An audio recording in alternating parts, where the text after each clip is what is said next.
എല്ലാ കൂട്ടുകാർക്കും നമസ്കാരം. നമ്മുടെ പുതിയ വീഡിയോയിലേക്ക് സ്വാഗതം. ഇന്നത്തെ നമ്മുടെ വീഡിയോ വളരെ സിമ്പിൾ ആയിട്ട് ആർക്കും ഉണ്ടാക്കിയെടുക്കാൻ പറ്റിയ നല്ലൊരു കപ്പ് കേക്കാണ് കേട്ടോ. ഈ ഒരു കപ്പ് കേക്ക് നമ്മൾ ഉണ്ടാക്കിയെടുക്കുന്നത് മുട്ട ചേർക്കുന്നില്ല, മൈദ ചേർക്കുന്നില്ല, ഗോതമ്പ് പൊടി വെച്ചിട്ടാണ് കേട്ടോ നമ്മള് ഈ ഒരു കേക്ക് തയ്യാറാക്കുന്നത്. അതുപോലെ കേക്കിന് ആവശ്യമായ ഒരു കാര്യങ്ങൾ ഇതിലേക്ക് ചേർക്കുന്നുമില്ല. നമ്മുടെ കുട്ടികളെ സ്കൂൾ വിട്ട് വരുന്ന സമയത്ത് വളരെ എളുപ്പത്തിൽ ഉണ്ടാക്കി കൊടുക്കാൻ പറ്റിയ നല്ലൊരു 4 മണി പലഹാരം കൂടിയാണ്. ആർക്കും ഒരു തരി പോലും ഫ്ലോപ്പാകാതെ ഉണ്ടാക്കിയെടുക്കാൻ പറ്റിയ ഈ ഒരു കപ്പ് കേക്ക് എങ്ങനെയാണ് വീടുകളിൽ തയ്യാറാക്കി എടുക്കുന്നതെന്ന് നമ്മുടെ വീഡിയോയിൽ കൂടെ നമുക്ക് കാണാം. ഇനി നമുക്ക് കേക്ക് തയ്യാറാക്കാൻ തുടങ്ങാം. ഇതിനായിട്ട് ഒരു ബൗൾ എടുത്ത് വെച്ചിട്ടുണ്ട്. ബൗൾ എടുക്കുമ്പോൾ ഒരു തരി പോലും നനവില്ലാത്ത ബൗളായിരിക്കണം എടുക്കേണ്ടത്. ഇനി ഒരു മിക്സിയുടെ ജാർ എടുക്കുക. ഇതിലേക്ക് 1/4 കപ്പ് അളവിൽ പഞ്ചസാര എടുക്കുക. നല്ല മധുരമൊക്കെ വേണമെങ്കിൽ 1.5 കപ്പ് പഞ്ചസാരയാണ് എടുക്കേണ്ടത്. ഞാനിവിടെ ഒരു 1/4 കപ്പ് പഞ്ചസാരയാണ് എടുക്കുന്നത്. ഇനി പഞ്ചസാരയിലേക്ക് ഒരു 5-6 ഏലക്ക ഒന്ന് തോല് പൊളിച്ചതിലേക്ക് ചേർക്കാം. ഏലക്ക ചേർത്തിട്ടുണ്ട്. കൂടെ തന്നെ ഒരു നുള്ളു ഉപ്പും കൂടി ചേർത്ത് നമുക്ക് ഈ പഞ്ചസാര ഒന്ന് നല്ലോണം തന്നെ പൊടിച്ചെടുത്തിട്ട് വരാം. അങ്ങനെ പഞ്ചസാര ഞാനിവിടെ പൊടിച്ചെടുത്തിട്ടുണ്ട്. ഇനി നമുക്കിത് ബൗളിലേക്ക് മാറ്റാം. ഇനി വേണ്ടത് ഗോതമ്പ് പൊടിയാണ്. നമ്മളിന്ന് തയ്യാറാക്കുന്ന കേക്ക് ഗോതമ്പ് പൊടി വെച്ചിട്ടാണ് തയ്യാറാക്കുന്നത്. നിങ്ങൾക്ക് ഈ ഒരു ഗോതമ്പ് പൊടിക്ക് പകരമായിട്ട് മൈദയും ഉപയോഗിക്കാം. 2 കപ്പ് ഗോതമ്പ് പൊടിയാണ് എടുത്തിട്ടുള്ളത്. നമുക്കിത് നന്നായിട്ട് തന്നെ ഒന്ന് ഇളക്കി മിക്സ് ചെയ്തെടുക്കാം. നല്ലതുപോലെ ഒന്ന് ഇളക്കിയതിന് ശേഷം ഇതിലേക്ക് 1/4 ടീസ്പൂൺ അളവിൽ ബേക്കിംഗ് സോഡ ചേർക്കാം. ഇതെല്ലാം നല്ലോണം തന്നെ ഇളക്കി മിക്സ് ചെയ്തെടുക്കാം. എല്ലാം കൂടെ നല്ലോണം ഇളക്കി മിക്സ് ചെയ്ത് കഴിഞ്ഞാൽ ഇനി ഇതിലേക്ക് 1/4 കപ്പ് അളവിൽ സൺഫ്ലവർ ഓയിൽ ഒഴിച്ചു കൊടുക്കാം. വീണ്ടും ഇതെല്ലാം കൂട്ടി യോജിപ്പിച്ച് ഒന്ന് ഇളക്കാം. ഇനി നമുക്ക് ഈ മിക്സിലേക്ക് പാൽ ഒഴിച്ചു കൊടുക്കണം. ആദ്യമേ 1 കപ്പ് പാൽ ഒഴിച്ചു കൊടുക്കാം. പാല് തിളപ്പിച്ച് ആറിച്ചെടുത്തിട്ടുള്ളതാണ്. ഈ പൊടിയും പാലും കൂടെ ചേർത്ത് നല്ലോണം ഒന്ന് കട്ടയില്ലാതെ ഒന്ന് ഇളക്കി യോജിപ്പിക്കുക. പാലൊഴിച്ചു കൊടുക്കുമ്പോൾ ഒറ്റടിക്ക് തന്നെ ഒഴിച്ചു കൊടുക്കരുത്. കുറേശ്ശെ ഒഴിച്ച് വേണം നമുക്ക് മിക്സ് ചെയ്തെടുക്കാനായിട്ട്. പൊടിയെല്ലാം നല്ലതുപോലെ ഇളക്കി മിക്സ് ചെയ്ത് കഴിയുമ്പോൾ നല്ല കട്ടിയായിട്ട് വരുവാണെങ്കിൽ നമുക്കിതിലേക്ക് കുറച്ചുകൂടെ പാലൊഴിച്ചു കൊടുക്കണം. 1/4 കപ്പ് പാലും കൂടെ ഒഴിച്ചു കൊടുക്കുന്നുണ്ട്. പാലൊഴിച്ചു കൊടുക്കുമ്പോൾ അധികം ചൂട് ഇല്ലാതെ വേണം കേട്ടോ. അതുകൊണ്ട് തൊട്ടാൽ ചെറിയ ചൂട് നമ്മുടെ കൈക്ക് കിട്ടണം. ആ ഒരു ചൂട് മാത്രമേ മതിയാകൂ. നല്ല ചൂടോടുകൂടി തന്നെ നിങ്ങളിതിലേക്ക് ഒഴിച്ചു കൊടുക്കരുത്. അങ്ങനെ പാലും കൂടെ ഒഴിച്ചു കൊടുത്ത് വീണ്ടും ഇളക്കി യോജിപ്പിക്കുക. ഇപ്പോൾ നല്ല കറക്റ്റ് ആയിട്ടുള്ളൊരു കൺസിസ്റ്റൻസിയിലേക്ക് മാവ് മിക്സ് ചെയ്തെടുത്തിട്ടുണ്ട്. ഇനി നമുക്ക് ഇതൊന്ന് ബേക്ക് ചെയ്തെടുക്കണം.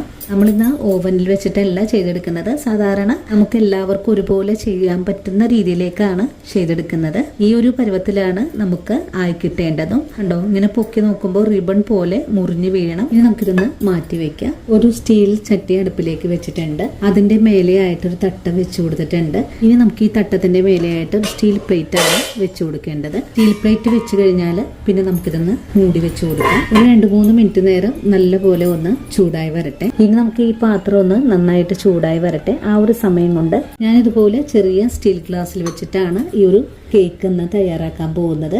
ഇനി ഈ ഒരു ഗ്ലാസിന്റെ ഉൾഭാഗത്തൊക്കെ ഓയിലൊന്ന് ബ്രഷ് ചെയ്തെടുക്കാം. എല്ലാ ഗ്ലാസിന്റെ ഉൾഭാഗത്തും ഓയിൽ ബ്രഷ് ചെയ്തെടുക്കാം. അങ്ങനെ ഓയിലെല്ലാം ബ്രഷ് ചെയ്ത് കഴിഞ്ഞിട്ടുണ്ട്. ഇനി നമുക്ക് ഈ ഗ്ലാസ്സിനുള്ളിലേക്ക് ഗോതമ്പ് പൊടി ഒന്ന് കുറച്ച് തൂകി കുറച്ച് പൊടിയിട്ടതിന് ശേഷം കൈകൊണ്ട് ഇതുപോലെ ഒന്ന് കുലുക്കിയെടുത്താൽ മതിയാകും.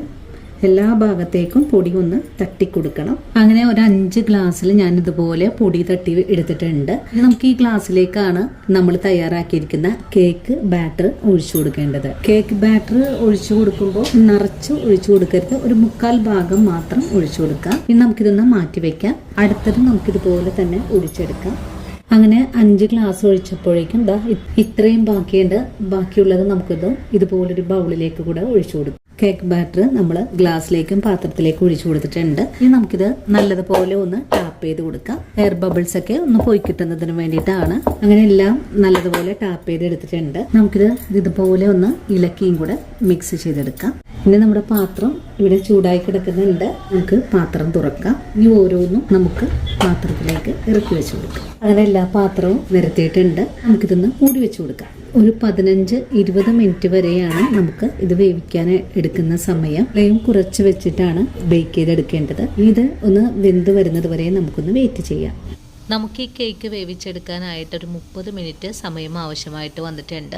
ഈ ഒരു സമയം കൊണ്ട് തന്നെ കേക്കെല്ലാം നന്നായിട്ട് തന്നെ വെന്തും വന്നിട്ടുണ്ട്. ഞാനിതുപോലെ ഒന്ന് കുത്തി നോക്കിയപ്പോൾ ഒരു തരി പോലും ഒട്ടിപ്പിടിക്കാതെ തന്നെ നമുക്ക് വെന്തും കിട്ടിയിട്ടുണ്ട്. ഇനി ഓരോ ഗ്ലാസും താഴേക്കൊന്ന് ഇറക്കി വെച്ച് കൊടുക്കാം. ഇവിടെ കേക്കെല്ലാം നന്നായിട്ട് തന്നെ പൊങ്ങി ഇതുപോലെയാണ് വെന്ത് വന്നിട്ടുള്ളത്. ഇനി നമുക്ക് ഇതിന്റെ അരികു ഭാഗത്തു നിന്ന് നല്ല ഓല വിട്ട് കിട്ടാനായിട്ട് നമുക്കിതൊന്ന് തണുപ്പിക്കാനായിട്ട് മാറ്റി വെക്കാം. ഇനിയിപ്പോൾ നല്ലോണം തണുത്ത് വന്നിട്ടുണ്ട്. ഇനി നമുക്കിതിന് ഈ ഒരു ഗ്ലാസ്സിൽ നിന്നും കേക്ക് ഒന്ന് അടർത്തിയെടുക്കാം. നമ്മൾ ഒന്ന് കുത്തി നോക്കുമ്പോൾ വെന്ത് കിട്ടിയിട്ടുണ്ടെങ്കിൽ പിന്നെ നമുക്ക് അധികം വേവിച്ചെടുക്കേണ്ട ആവശ്യമില്ല. ഗ്ലാസ്സിൽ ഒഴിച്ചിട്ടുള്ള കേക്ക് തയ്യാറാക്കുമ്പോൾ നമ്മൾ എടുക്കുന്ന പാത്രത്തിൽ നിന്നും ആവി പുറത്തേക്ക് പോവരുത്. അങ്ങനെ പോവാണെങ്കിൽ നമുക്ക് ഈ ഒരു കേക്ക് വെന്ത് വരാനായിട്ട് ഒരു 35 മിനിറ്റ് എങ്കിലും സമയം ആവശ്യമായിട്ട് വരും. ആ ഒരു കാര്യം നിങ്ങൾ എല്ലാവരും ശ്രദ്ധിക്കുക. ഇനിയിപ്പോൾ നിങ്ങൾക്ക് ഗ്ലാസ്സിലല്ല, നിങ്ങൾ ഏത് പാത്രത്തിലാണോ തയ്യാറാക്കുന്നതെങ്കിലും ബേക്ക് ചെയ്തെടുക്കുന്ന ആ സമയത്ത് പാത്രത്തിന്റെ ഉള്ളിൽ നിന്നും ആവി പുറത്തേക്ക് പോവരുത്. അങ്ങനെ വന്നാൽ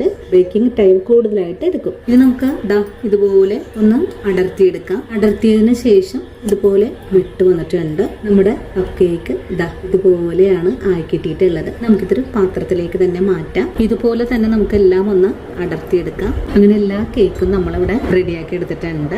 നമ്മുടെ ഇന്നത്തെ വീഡിയോ ഇത്രയേ ഉള്ളൂ. ഈ ഒരു വീഡിയോയും കാണുമ്പോൾ കൂട്ടുകാർക്ക് ഇഷ്ടപ്പെടുവാണെങ്കിൽ തീർച്ചയായിട്ടും ചേച്ചിയെ ഒന്ന് സപ്പോർട്ട് ചെയ്യാൻ മറക്കരുത്. അതുപോലെ വീഡിയോയെ കുറിച്ചുള്ള അഭിപ്രായങ്ങൾ കമന്റ്സ് ആയിട്ട് അറിയിക്കാനും മറക്കരുത്. അപ്പോൾ ഇനി നല്ലൊരു വീഡിയോ ആയിട്ട് നാളെയും കണ്ടുമുട്ടാം. അതുവരെയും ഒത്തിരി സ്നേഹത്തോടെ വീണ്ടും കാണാം.